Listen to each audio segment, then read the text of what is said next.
totally screwed up here.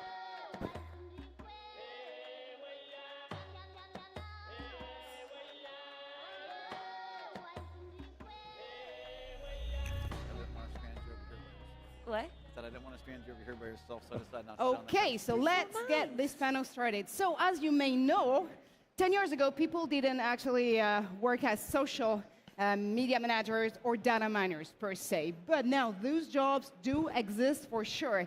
And with the technology moving at the speed of light every single year, the job market will look pretty much different in 10 years from now too. So indeed, 60% of the jobs that will exist in 2030 are still unknown. And that's the kind of crystal ball question we're going to solve together this morning, or try to solve how head tech can be part of the solution, how educational institution can also have a say in this future of jobs. The first question is maybe not the easiest one, I have to say, but how would you define education today? Is it still an empowerment tool? Do we have to consider skills over learning per se? Mmantsetsa, what are your views on this very question? What is education in 2018 now? Education today is really about facilitating the learner to become an effective and efficient lifelong learner. So education is about learning. As you say, Marjorie, the technology is moving our life and our world so fast that what we learn quickly becomes obsolete. So what becomes important is that you know how to learn, because knowing how to learn, or if we use the jargon, metacognition, is what enables you to adapt to challenges of new contexts. It's what also gives you the agility to adapt. And learning is actually the main source of human resilience. Whether you're talking about a learning individual, a learning society, a learning organization. So that's the crux of education today. Education also does produce specialists in specific areas. Like, we still do need cardiologists, we need plumbers, we need tech people. Mm-hmm. So education today is first and foremost about producing a lifelong learner who knows their special area in depth, but is also a transdisciplinarian and can work across disciplines, because life problems come to you in very untidy packages. And you have to apply multiple knowledges and ways of knowing. So that's another challenge in education, how to produce a deep specialist in a specific area, but a transdisciplinarian who is literate enough across many areas. And lastly, how to produce a multi-literate person. We don't just need the 3 R's, reading, writing, and arithmetic in the 21st century. You need financial literacy, you need health literacy, you need political literacy, you need sex literacy, you need all sorts of literacies that come to bear when you have to apply them. And finally, education has to produce people with competences. And competence is a multiplicity of elements. Competence, you're talking about learning or skills. Competence is the interaction of data, information, knowledge, skills, attitudes or dispositions, technology savvy that you mobilize and apply in a particular context, depending on the challenge of the context, to produce the desired public or private good. So that's the crux of education today. You said the question is complex. The answer is equally complex. I'm sorry. I can see that. Thank you so much for this perspective. Actually, Michael, I'd like to follow up with you, as you're the only educational institution on stage per se. How would you actually describe this kind, or would you embrace, as the University of Sydney, this kind of multimodal education system that actually we were describing a while ago? The multimodal? Multimodal education, like mixing traditional education institution with more ed tech and trying to mix and match. But that's precisely the way of the 21st century. Yeah, exactly. Yeah, so I think so that's why, modalities of learning are certainly going to be mixed. But the important question is what the aim, in particular for us in undergraduate education exactly. is. So we've thought very carefully about what graduate attributes you need to be the people who tell the machines what to do, and not the people whose jobs will be replaced by a machine. And there seem to be 4 things, and we've particularly remodeled our undergraduate curriculum around those 4 things. First, you will need a discipline. You need core skills in critical thinking and in effective oral and written communication. And all the literature demonstrates that you get that most through mastery of a particular subject. So you need that. But secondly, you need to be able to, in the way that was suggested, step outside your discipline. So we're making it possible for students to take a second major from anywhere across the institution, and indeed requiring them to take some breadth requirements in things like digital and data literacy, ethics, great worldviews, and the like. And we're very interested to see what combinations of things students will come up with. Third, you need an international and global perspective. So we're also making it possible for all students, whatever they're studying, to acquire a second language, but particularly increasing our rates of international mobility experience and thinking about the internationalization of the curriculum. And fourth, in the way again that was suggested, you need to be able to bring all that together to work in a multidisciplinary team and apply your knowledge to real-world problems. So part of what we're doing is giving every student, indeed requiring every student, to take part in an extended real-world problem-solving experience, working with a civil society organization or with a company, not in internships, which is often code for making coffee or doing photocopying, but on a real problem, a real strategic problem that that organization is facing in a multidisciplinary team with a team of academics to develop those core intellectual skills. And we think that with those 4 things, the deep traditional skills in learning, with a multidisciplinary perspective, with an international and global perspective, and with an ability to bring all of that together in a way that demonstrates you can apply it to real problems, then students will be set up to be much more resilient to face the kind of change we know is coming. So that will certainly involve different modalities of acquiring those skills. Exactly. Let's turn to the new kids on the block here again, the EdTech part of it, Gina and Jeff. How can you be part of this revolution? Again, how can you team up, speaking of teaming up with educational institutions and governments, how would you, what the perspective on the fact that we will need to more and more mix and match educational curricula and the way we're actually going to acquire those skills and learnings? Jeff, maybe first. Yeah, so I'm the new employee at Coursera. I'm the CEO. It's about 5 years old, and it was actually started at Stanford with 2 professors who put a course online. It was one of the first MOOCs. And 100,000 students came. And they said, wow, there's a lot of people around the world who are interested in learning. This was computer science. And what we've built over the last 5 years is a business that really is a 3-sided ecosystem where we now have 150 of the top universities in the world, including Sydney. We have about 28 million individual learners, over half of whom are not in the United States. And last year we launched Coursera for Business. So we're actually bringing the university courses into the workplace and designing them to be competency-based and really think about, for given positions, what kind of competencies are going to be obsoleted and what will be the new jobs and the new careers that will require new competencies, and then what's the educational curriculum going to be like.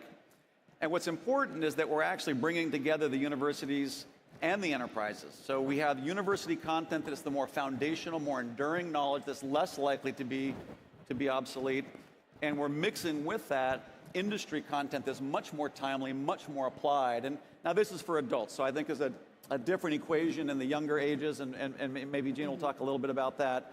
But I think that as an adult, the idea that you go to school and then you finish school and then you just work is over. You will continue to learn throughout your career, and if you don't, I think your job is likely going to face a dead end. And so this idea of how do we encourage people to become lifelong learners is a big part of it. And I think showing up at work with the best curriculum and the credentials to show that you've learned those competencies will be a big part of that. Gina, what the perspective on the Duolingo on that very matter? Yeah, so I'm the VP of Growth at Duolingo. We're a language learning app. We have 200 million users. And I think that everything you guys said can blend in a really nice way, which is Mmantsetsa was talking about the importance of learning how to learn and not just learn skills. And you offer, teachers or professors who actually have those skills and ability to teach how to learn. And you're talking about how that's now all available online. We face a problem at Duolingo all the time where teachers are like, oh, we think that these apps are taking over our jobs and we don't want anything to do with it. But I really believe the professors and teachers need to be the facilitators of the information. They need to be the leaders, the people who actually help students figure out what they should be learning and what they should learn next and what skills they should acquire. Because to be honest, we have the internet now and that's huge and amazing, but we had libraries before and nobody was going there to find that stuff, So you need someone to curate because there's also a lot of apps and platforms out there that are not good at all. And so just because you're using something doesn't mean that you're learning it. You need someone who can direct that. Perfect. I'm so sorry about that, but before I die, let me ask you another question, and then you'll have time to deep dive into it. So, let me list you the future of job that we might foresee in the near future. We could be nanomedics. What a nanomedics will be is creating very small implants for health monitoring and self-medication. We could also have child designers. That would be the person who actually will design offerings to fit parental requirements, or a memory augmentation surgeon who actually helps preserve and improve memory in the aging population. Technically speaking, knowing that those kind of jobs will be kind of super techy, but fitting the way thank you so much, the way the digital society and economy will be, developing itself, and the fact that maybe AI and robots will take the rest of the jobs. How could you actually now foresee effective curricula that will fit those kind of new jobs? And can you, by the way? So I don't think curricula have ever been designed for particular jobs. Yeah. And if they have been designed for particular jobs, they've never been particularly effective. Because we know that there's been a rapid pace of change in workforce patterns over a long period of time that is only increasing. So what I think we've all been talking about is the development of particular personal attributes, particular skills in learning, a particular kind of resilience that is going to be relatively future-proof. Because one thing we know about every technological revolution is every technological revolution has promised the fact that we could all put our feet up and enjoy leisure and that there would be no more work. And every technological revolution so far has actually created more work than, than before. So I have tremendous confidence there will be jobs.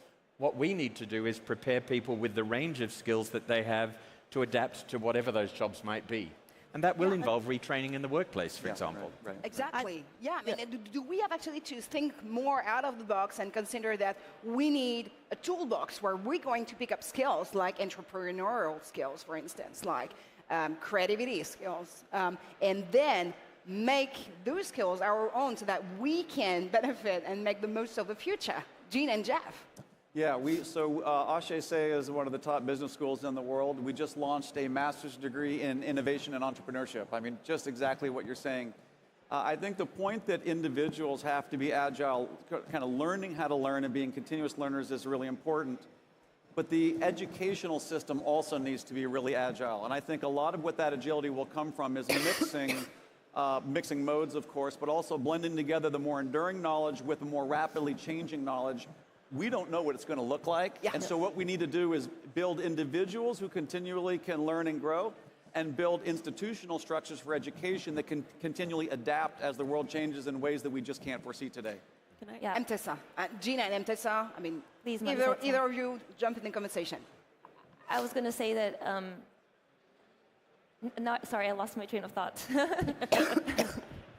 I'm so sorry. So again, what about this, huge toolbox where you're going to pick up your skills and then, build yourself like an armor to actually be able to fight the upcoming future? I remember. So I was going to say, I think I'm a really good example of what you guys are saying. So I studied philosophy in college, which is honestly the most useless thing to learn, because I graduated and I realized I had no skills. And I was hoping nobody would notice. I couldn't even use Excel. And I was like, how am I supposed to do any jobs? I don't know Excel. And now I'm the VP of growth at Duolingo and marketing, and I ran growth for Tumblr before. These jobs didn't exist when I was in college. Exactly. And I feel sad that I didn't learn computer science because I think it would help in my job today. But I think I learned the foundation that allowed me to learn on the job. So enough math so that I don't sound like a complete idiot in front of my computer scientists and my team. You know, I learned English, so I'm Brazilian. Learning English can double or triple your income potential, and that's why we focus on languages, and that gave me access to learn more and to be able to be agile on the job. Mmantsetsa, can we actually figure out education as a shield to be able, again, to address this near future, and how can we do that? I think Jeff stated the point very, very clearly. The education systems have to be lifelong learning systems themselves. We no longer have the leisure of these education reforms that you would hear policymakers saying, it took us 30 years to reform our education system. We don't have that time. So what we need is a very delicate balance between the stability that education requires in order to have a winning chance. At the same time, we need the agility to adapt. The education system has to adapt with the context. But the bigger challenge is that education system relevance in education now is not just about responding to the context. It's actually changing the context. So if we see relevance as a duality of responding to the challenges from the context, but also being able to produce people who can change the context for the better. And that's what innovators are all about. Innovators are avant-garde, and they change our context for the better. But the challenge is that a lot of education systems are still stuck in education of the 20th century or even behind. And they are still stuck to traditional 3 Rs and teaching subjects for their own sake. We are not saying that you don't need subjects, but you should use them as a tool to facilitate the acquisition of competencies. It is no longer adequate that a learner has acquired discrete pieces of knowledge, information, discrete skills. What is important is what can they do with those skills in a particular context to deliver what that context demands of them to deliver, whether it's at work, whether it's within the family, being a parent, whether it's here speaking in the summit.